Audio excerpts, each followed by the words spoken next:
എന്താണെന്ന് മിണ്ടാത്തത്?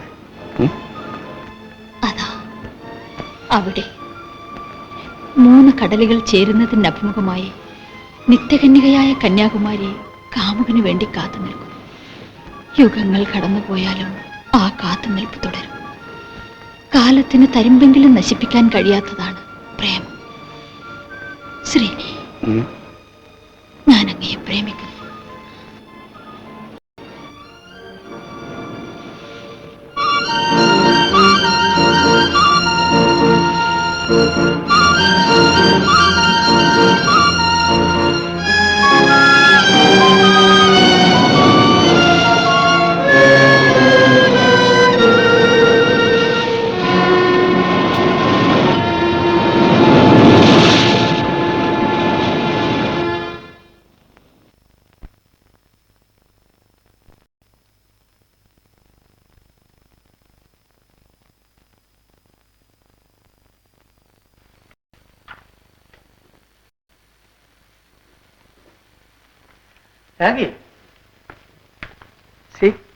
ഇതെന്താ ചോരയോ? ഇതെങ്ങനെ വന്നു?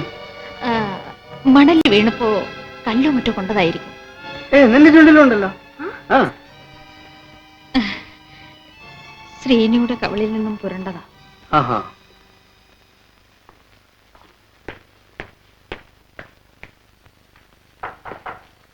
Come in. Meals ready. എനിക്കൊന്നും വേണ്ട. ശ്രീനിക്ക് എന്തെങ്കിലും? എന്നാൽ എനിക്കും വിശപ്പില്ല. അയ്യോ, എന്തെങ്കിലും കഴിക്കൂ. എനിക്ക് തീരെ വിശപ്പില്ലാഞ്ഞിട്ടാണ്. എനിക്ക് തീരെ വിശപ്പില്ലാഞ്ഞിട്ടാ. ഞങ്ങൾക്കൊന്നും വേണ്ട.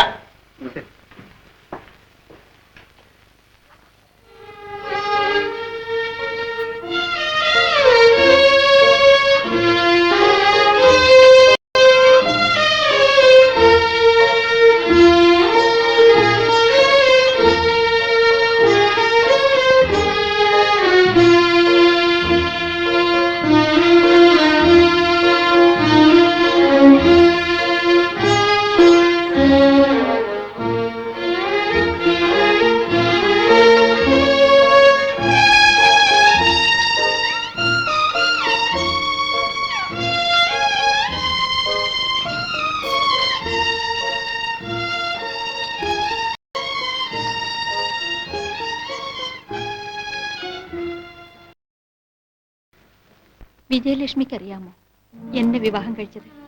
വിജയലക്ഷ്മി നിനക്ക് എങ്ങനെ അറിയാം? എനിക്കറിയാം. കണ്ടിട്ടുണ്ടോ? ഇല്ല. പിന്നെ? പക്ഷേ അറിയാം. എങ്ങനെ? ഇന്നു രാവിലെ തങ്കവും കല്യാണിയമ്മയും തമ്മിൽ രഹസ്യം പറയുന്നത് കേട്ടു. അവരെന്താണ് പറഞ്ഞത്? ഞാൻ വിജയലക്ഷ്മിയേക്കാൾ സുന്ദരിയാണ്, അവൾ എന്നെ കണ്ടാൽ അസൂയപ്പെടുമെന്ന്. ശരിയാണ് രാഗി, അവളേക്കാൾ എത്രയോ മടങ്ങ് സുന്ദരിയാണ്. അന്ന് രാത്രി ആദ്യമായി ഞാൻ നിന്നെ കണ്ടപ്പോൾ എനിക്ക് എന്ത് തോന്നിയെന്നോ? എന്ത് തോന്നി? ബോട്ടിസെല്ലിയുടെ വീനസിനേക്കാൾ സുന്ദരിയാണ് നീ എന്ന്. ആരാണ് ഈ ബോട്ടിസെല്ലി? ഒരു ചിത്രകാരൻ. ആട്ടെ, വിജയലക്ഷ്മിക്ക് എന്നോട് അസൂയ തോന്നേണ്ട കാരണം? അവൾ എന്റെ ആദ്യത്തെ കാമുകയായിരുന്നു.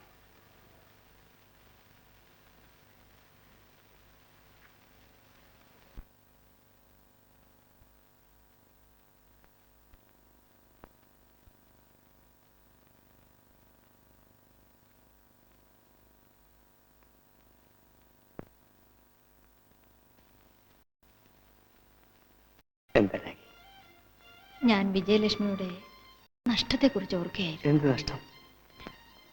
ശ്രീനിയെ ഉപേക്ഷിച്ചപ്പോൾ അവൾക്കൊരു നല്ല കൂട്ടുകാരൻ നഷ്ടപ്പെട്ടു. എന്റെ ഈ മുഖം അവൾ എങ്ങനെ സഹിക്കുണ്ടാകി? ഞാനെങ്ങനെ സഹിക്കുന്നു?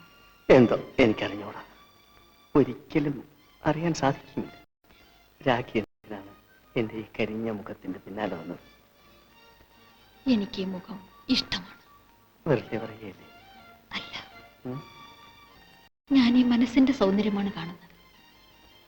ശ്രീനി ഒരു കലാകാരനാണ്, ഒരു കവിയുടെ ഹൃദയമാണ് ശ്രീനിക്കുള്ളത്. ശ്രീനിയുടെ ഭാര്യയാകാൻ കഴിഞ്ഞതിൽ ഞാൻ അഭിമാനിക്കുന്നു.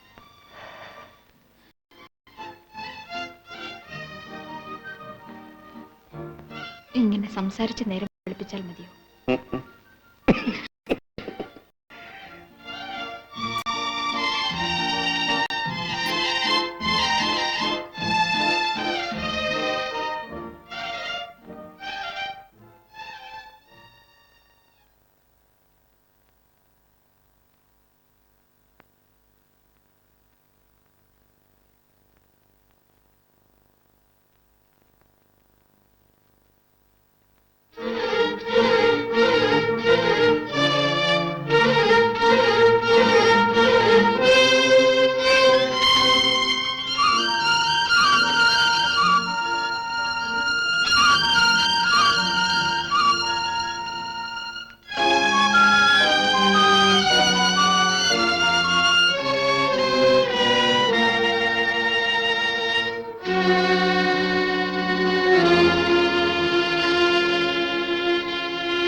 ഷർട്ടും ഒക്കെ തച്ച് സേറ്റും പുസ്തകമായിട്ട് ഞാൻ പള്ളിക്കൂടത്തിൽ കൊണ്ടുവന്ന് ചേർക്കും. ഇതിന് ചേർക്കൂല നീ കല്യാണിരെ പോ.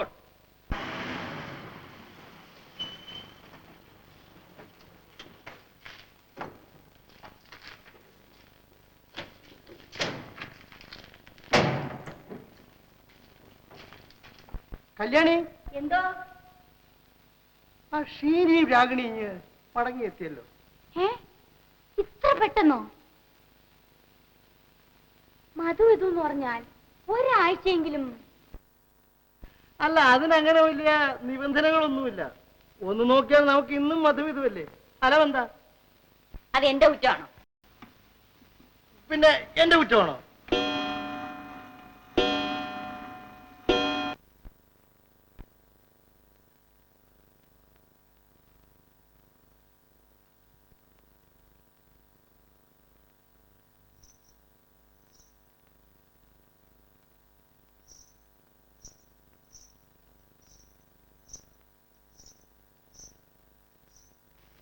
വീണ്ടും എന്റെ പാദങ്ങളിലേക്ക് നോക്കി തുടങ്ങിയോ?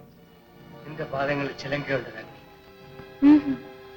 ചിലങ്കയുടെ ശബ്ദം കേട്ടില്ല. വള കിലിങ്ങിയതായിരിക്കും. അന്ന് കന്യാകുമാരിയിൽ നിന്ന് മടങ്ങുമ്പോൾ വാങ്ങി തന്നതല്ലേ. നിന്റെ കണ്ണുകളിൽ എന്തൊരു നീലിമയാണ്. നീ അടുത്തു വരുമ്പോൾ എന്തൊരു സുഗന്ധം. കവിതയാണോ?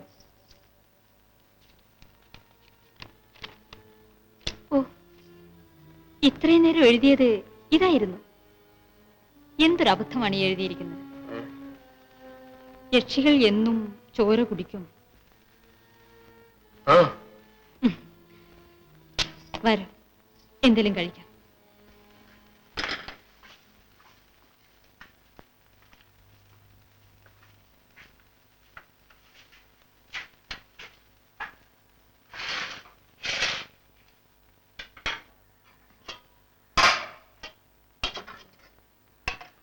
എനിക്ക് വേണ്ട.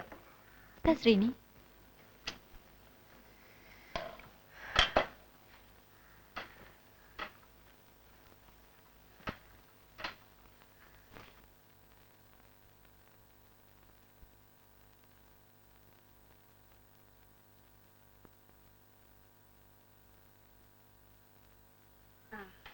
ആട്ടെ, ഏത് താളിയോലയിൽ നിന്നും കിട്ടി യക്ഷികൾ എന്നും ചോര കുടിക്കുമെന്ന്? യക്ഷികൾ എന്നും ചോര കുടിക്കും. അബദ്ധം. യക്ഷികൾ ആണ്ടിലൊരിക്കലേ ചോര കുടിക്കും. ആകാശഗംഗയിലെ പാലാണ് അവരുടെ നിത്യാഹാരം. യക്ഷിലോകത്തെപ്പറ്റി എനിക്കറിയാം. ഞാൻ പറഞ്ഞു തരാം.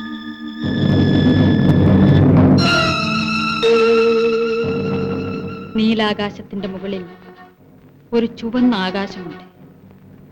അതാണ് യക്ഷികളുടെ ലോകം. അവിടെ നാം കണ്ടിട്ടില്ലാത്ത തരം ചെടികളാണ് വളർന്നു നിൽക്കുന്നത്. അവയിൽ പൂത്തു നിൽക്കുന്നത് ഇന്ദ്രനീലം, മരതകം, പുഷ്യരാഗം തുടങ്ങിയ രത്നങ്ങളാണ്. ആണ്ടിലൊരിക്കൽ യക്ഷികൾ ഭൂമിയിൽ വരും, മനുഷ്യന്റെ ചോര കുടിക്കാൻ. നിനക്കിതൊക്കെ എങ്ങനെ അറിയാം? അമ്മമ്മ പറഞ്ഞു തന്നതാ. നീ അപ്പുറത്തെ മുറിയപ്പോ എനിക്ക് നല്ല സുഖമില്ല രാഗിണി. നീ അപ്പുറത്ത്